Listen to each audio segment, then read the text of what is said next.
好，来看看今天小狼给大伙儿带来的是合金弹头插带的原版啊。这次一定要做原版啊，就不是轻版了啊！操作者呢也是我们的梦神啊，也就是这只是一场梦。他最新打出的挑战规则就是传说中的合金弹头插带啊，3进的一命通关啊。这里面的3进呢就有说法了，因为我们的这个3进呢是进刀。啊，大家伙要了解啊，刀的话呢是什么样的刀？金丝大环刀啊，刀的话呢就是贴身的时候咱们不能用刀啊，而且呢不能用人质，不能用刀，然后呢还不让这个对吧？还不让咱们的这个传说中的车啊，也就是人车刀。这个人车刀呢，在这里跟大家伙讲啊，它并不是说真正意义上的全禁啊。你看，咱们还有有禁雷、禁人质。对吧？禁雷、禁人质，然后呢，咱们再禁这个对吧？禁不了这个载具啊，对吧？这里面咱们是不禁雷，但是把载具禁了。这里面很多人问我啊，小狼，你觉得禁载具难还是禁雷难啊？如果要我的话呢，我个人觉得啊，这个是禁载具。虽然说我比较菜，但是载具这个东西呢，在某种意义上呢，可以增加很多条命，而且它不光是增加命的问题啊，就说白了，这个它是有血的嘛啊。它主要是可以利用载具呢造成无敌。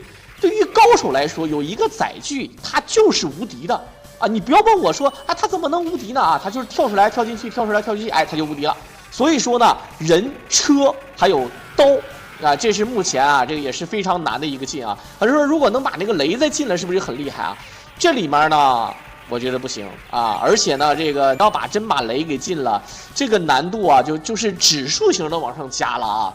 这个基本上以前的3进都是什么呢？都是之前我说的3进啊，还有进枪的啊，全程小米加步枪可不可以？理论上来讲呢，是也有这样的玩法啊，分什么版本？那我们这个插带呢跟2代呢还有很大的差距啊，还有很大的差别。好，这里面该扔雷扔雷，由于是困难难度啊，所以说伤害呢也是摆在这里。咱们基本上就突就完事儿了，所以说在这个基础上呢，全程小米加步枪，因为你没有子弹啊，除非是对吧？除非是箱子或者某些特殊的兵啊，比如说黄色的兵啊，比如说你打爆它之后呢，它可能会给你爆一把枪，再就是有的特殊地方会给你补给，但是呢，大多数的这个补给呢都是人质，所以说呢，基本上咱们全程啊这个。大部分呢还是要用这个小米加步枪的啊，而且这里面呢，很多人问，那如果既然都是用这个小手枪，那为什么不用这个什么啊？为什么不用这个 Margo 呢？因为那个如果你是玩这个轻版的话啊，这个 Margo 的话是有必要的啊，因为轻版的话呢，咱们是把这个也就是说把这个6代的这个功能加上来了啊。但是如果你要是原版的话呢，就没有这个说啊，咱怎么选都一样啊。这里选的是这个艾瑞啊，这个角色就无所谓了。然后呢，由于能用雷，所以说呢，该获得的雷呢是一定要获得的。但是大家伙儿不要觉得这个雷很牛啊，如果是4难度的话，那这些雷是完全够用的。但是8难这些雷你扔完了啊，用处也不是特别大。而且有一些特殊的地图呢，你还得去放雷去抵消掉这个咱们自己的这个。要受伤害的这个时候啊，就是有的时候你放雷，并不是说说赶紧说打伤害打 BOSS， 有的时候呢，真是要把这个雷放出来，然后呢，这个雷呢，清掉一些障碍，快速的秒掉一些关键兵。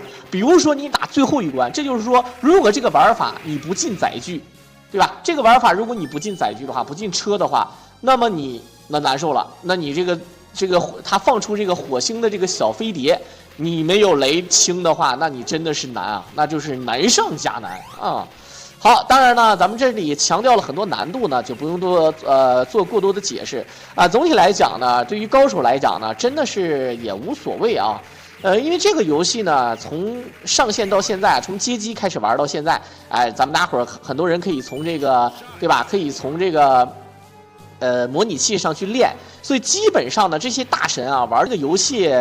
最起码得有上万把了，啊，这个一点都不夸张啊！真正的大神要玩上万把的，像那些玩超级玛丽，像玩什么三国战记啊，那都上万把都不至于啊，对吧？有的时候包括炸房，因为这个游戏一个不小心是吧，炸房了也是很正常的啊。很多时候你看这又没什么难度啊，还可以用这个枪，这个枪是没办法啊，这个枪你也进不了。因为这就是我说的，比如说你最后一关还有某些特殊的关卡，没有枪啊，没有雷，你也不好说啊。好，可以看到现在，主要这个载具太重要了啊，能进载具的话，其他的就要放松很多，而且这个枪呢也不够用啊。你像刚才这个傻干，对吧？这个傻干呢也是路途上打一些关键兵，也就那么回事儿啊，降低一下这个应该增强一下这个容错率。但是如果你要是玩这个合金弹头，你要是说哎这个调这个作弊无限枪啊，那你像我就是调这个无限 F， 无限大型燃烧弹，那就真的是过瘾，那只能说爽啊。但是也确实是不够用啊。这一关的话也还好，这一关呢，很多人说啊，插带的话到底能不能卡这个第2关的 BOSS？ 插带也是能卡的啊，但是呢，这个就不是用这个咱们普遍来讲不是用这个机械载具去卡吗？但是这个可以选择用平卡，用人物去平卡，这也是可以的啊。但是呢，这个一般人可能说不是特别会，而且也没有这个必要。你可以看到，咱们现在该扔雷，跳起来朝下开燃烧弹，伤害也非常高。所以说这个基本上没什么难度啊，不用载具也是正常的。而且这个燃烧弹刚刚好够用，你看，基本上不用太高的难度啊。这点就是很多人说啊，这个太简单了。如果把枪或者把雷再进了，那就牛了。还是最后一关。当你看到最后一关把那个球打爆了之后，这个球呢把那个房子给压塌了，到那个时候啊，那就真心的难了啊，那真的是有点东西的啊，不是给你嘻嘻哈哈的啊。好，来看看第3关，前面的关卡呢，对于新手来说都不是特别的难，何况说对于咱们这些大神，所以说这个难度呢也并不像大家伙看的那个样子，再往后看啊是特别的恶心的，尤其是倒数第2关有一定的这个生化的这种感觉的时候呢，就是非常的强悍了啊。OK。看看这边，一顿突小车啊，这个咱们叫卡屏幕啊，卡屏幕的话呢，其实算是一个赖招的，因为咱们这个游戏呢，这个有很多的这个车啊，它是可以通过脱屏来卡出它不攻击你，如果你脱屏的话，它真的是不打你啊。但是呢，如果是隔屏过图就不行。比如说这个图，你必须要走到某一个部位，这个图才会往前平移。那往前平移的话，这个怪它就会动了，这样的话就不好了。这种呢，就是你自己往前走，它平不平移的这种图就会特别的过瘾，你就会卡出那个兵。比如说像刚才那个88号坦克啊，那就非常的好了。好，来看看。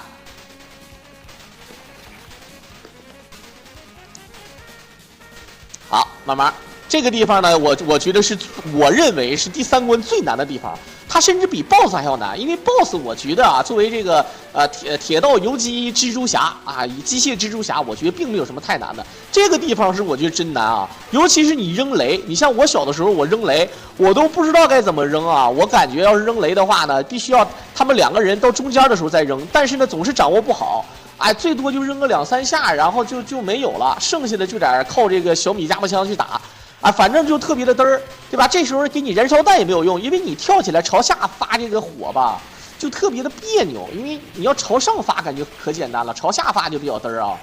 好，可以看到还是有惊无险。其实主要呢，这个还是这个打的部位比较准确，它发射这个热跟踪导弹啊，也并不是那么强啊，并不是那么强。好，来看看。有的子弹呢是可以被抵消掉的，比如说像刚才那个船发射的子弹，以及刚才这个发射的炮弹啊。这个地方呢，咱们可以看到啊，其实你完全可以在左边这个地方呢，就可以把这个 BOSS 打死。你慢慢走，不要着急啊。很多人总是着急，要不然就是跳过去，要不然呢就是左右一顿走。你像他这么慢慢的走，一步一步勾引，这样的话呢，他左边这个位置刚刚好够。你别看这个飞机啊显了特别多，但是你这么打，它基本上对你没什么伤害啊。好，跳过来的时候呢，并不是最远距离，所以说呢，这个没有这个好几万的分数啊，这个就是一个0分啊。你说0分你不加就完事儿了吧？还给你显示一下啊，就告诉你比较弱啊，是不是啊？好，来看看96号飞船，这个96啊，哈哈。好了，来看看这个它上面是怎么载的这些坦克，咱不知道啊，咱也不敢问。反正呢，个人感觉比现在这个科技啊要好得多，我觉得是好得多。你现在这个科技明显就是比不了了啊！以前的科技，个人感觉对吧？这个咱们看看那个电影，感觉还挺。现在什么 AI 智能又什么外星，哎呀！但是这个我还是在物理学上我解释不了啊。首先呢，你能这么低空飞行、平行飞行已经很不容易了，但是你是在怎么在上面放到这么多坦克的啊？咱也不知道，咱也不敢问。而且它的攻击方式不是单一的问题，它跟单一都没有关系的，它根本就不是单一啊。它主要的打法是在这个坦克发炮弹，然后发炮弹打不到你就算了啊，最后呢选择用这个坦克去砸你。我勒个去啊！当然了，还有一种攻击方式呢，就是它两边啊，为了封锁你走位的这个传说中的这个喷射的这个激光火啊，反正总体来讲就一句话，就嘚儿。反正要是我的话，我理解不了啊。这好，当然所以说最后你会发现啊，非常的有隐喻啊，最后爆了一堆金币。说白了啊，这都是豆腐渣工程啊。他这个军工厂建设这个设计的这个军工，说白了技能点错了啊。他原地这个能够原地隔空飞行啊，低空飞行，还可以停在那里不说啊，并且呢还可以这个载这么多的坦克啊，哎，但是他技能点错了啊，你会发现根本没有攻击力个屁的啊，大傻子吗？这不是啊？好 ，OK。可以看了，哎，这两个载具很多人都忍不了啊。小的时候要我肯定是开飞机的，因为开飞机的舒克，当当当当，贝塔，哎，那肯定是舒克呀，对吧？贝塔的话，感觉没有牌面啊，但其实呢，贝塔也是挺好的，我个人感觉挺好啊。因为贝塔的话呢，它的这个超能坦克跟普通坦克还不一样。我跟大家伙讲解一下，超能坦克呢确实牛啊，真事儿了啊。超能坦克的话呢。移动速度啊，对吧？就摆在这儿啊，非常的灵活。其实呢，问我飞机和坦克哪个厉害啊，也是分游戏。你像我们看到的这个游戏呢，其实按照我个人的理解啊，还是飞机厉害。除了超能坦克啊，我觉得还是飞机，因为比较灵活嘛，可以飞嘛啊。但是呢，如果说是咱们说这个。你要是说玩那个中东战争，也叫联合大作战，啊，有直升机和有坦克，选哪个？那肯定还是选坦克啊，太实在了。像这个游戏也是平面的射击游戏，所以说还是坦克好。但是呢，也有一些其他的地方，比如说《合金弹头3》呢，它有一个竖版的对吧？竖版的射击，那就是纯跟飞机游戏一样了。像那种的话呢，我觉得也挺无聊的啊。那种的话呢，你坦克你没办法平着走啊，是吧？它是屏幕自动移动的啊，没办法。包括你那什么也是啊，包括咱们合金弹头3的这个上太空之前也是要，对吧？也天空上飞。虽然说咱们是戴个小头罩，然后对吧？有个小火箭喷射啊，但是呢，还是没啥卵用啊。就是个人感觉还是没啥用。好，来看看现在，基本上扔石头雷就可以啊。这个地方呢，你也可以看到呢，基本上对咱们没什么太大的伤害啊。贴着它打，这个机枪扫射不到咱们的。OK，可以看到还是挺不错啊。前面的难度都不是很大。这个石头雷呢，伤害也一样啊。石头雷的好处就是扔得特别快啊。其实这个雷有很多种，你像咱们说这个有什么雷呢？有这个石头雷，有燃烧弹啊，还有很多的这个比较特殊的东西啊，比如说像什么。这个坦克的这个雷啊，它可以快速的一个穿透型的打这个加农炮，也挺牛的啊。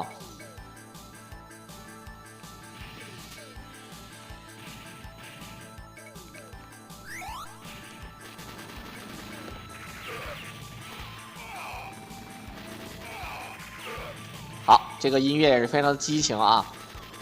当当当当当当当当，反正这个小曲儿是我认为合金弹头里面最好的小曲之一啊！当然我最喜欢的，大家伙了解都是合金弹头3代的那个第4关沙漠啊，那个是我最喜欢。但是不可否认，其实它没有几个不好的，它不像有的游戏啊，只有1个好的、2个好的，这个游戏都好，但评分最高我只是给到了沙漠而已。很多人都是给了谁？给了合金弹头5代的那个非常励志的那个音乐也有。那个我觉得也挺好啊，但是我比较喜欢摇滚一点啊。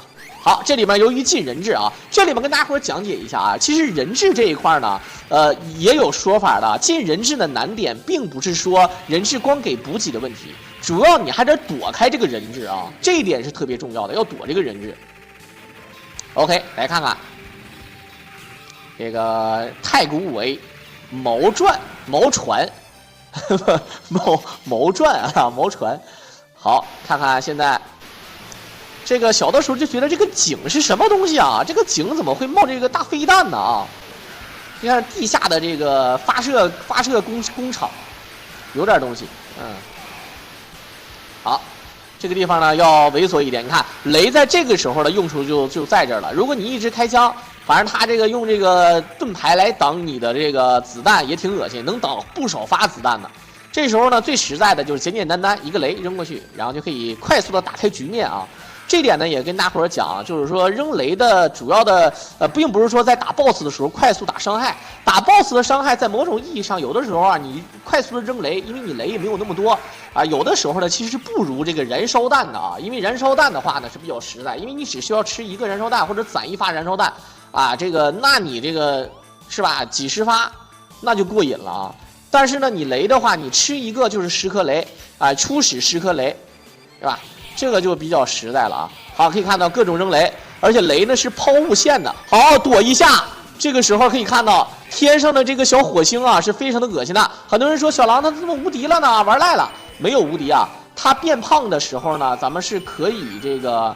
它变胖的时候呢，咱们是可以有这么一个效果的啊，有这么一个咱们叫做什么呢？叫做这个无敌效果，就跟一出场的时候。就跟一出场的时候效果一样啊，有这个效果。好，来看看这一关呢，是被誉为最傻的 BOSS 啊，我也是觉得最傻的 BOSS， 甚至是没有之一。这个 BOSS 反正我是觉得傻，我不知道大家伙能不能理解我说的啊。好 ，OK， 来看看，先是一堆小炮，这个地方有点像赤色要塞的这个第3关的 BOSS。好，这个站位就是无敌站位。它发射炮弹，无论是向右发还是向左发，都打不到你，然后呢，它一炸呢，还能把你弹起来。这时候弹起来呢，你想扔雷可以扔雷，你想这个开枪，它又开得特别快。比如说你像这个离得近的子弹啊都可以，但是呢，意义不大呀，对吧？你像这个燃烧弹就够用了啊，尤其是这个大型燃烧弹啊，那是真的非常的过瘾。但是也跟大伙科普一下，变胖和不变胖。它这个伤害是不变的啊，这个子弹伤害是不变的，但它的形态会变。比如说你吃这个 R， 也就是正常的火箭啊，这是正常的这个导弹。如果你是没变胖的话，如果你没变胖啊，那没事儿，对吧？这个它就是正常咱们认知的那种。但如果它变胖的话呢，就是有一点点自导导弹的那种感觉了啊，但是呢又没有真正的自导导弹那么智能。反正总之呢不一样。包括燃烧弹，你可以看到一个大火球啊，和这个正常的火球啊，看起来不一样啊，但是也就那么回事啊。还有就是普通的这个 Harry Machine Gun 啊，那个就是，就是变成了球了。以前是那个，有那个什么的啊，以前是有这个叫，有形状的，是水滴形状啊，后来变成球状了啊，那就太嘚儿了啊。好。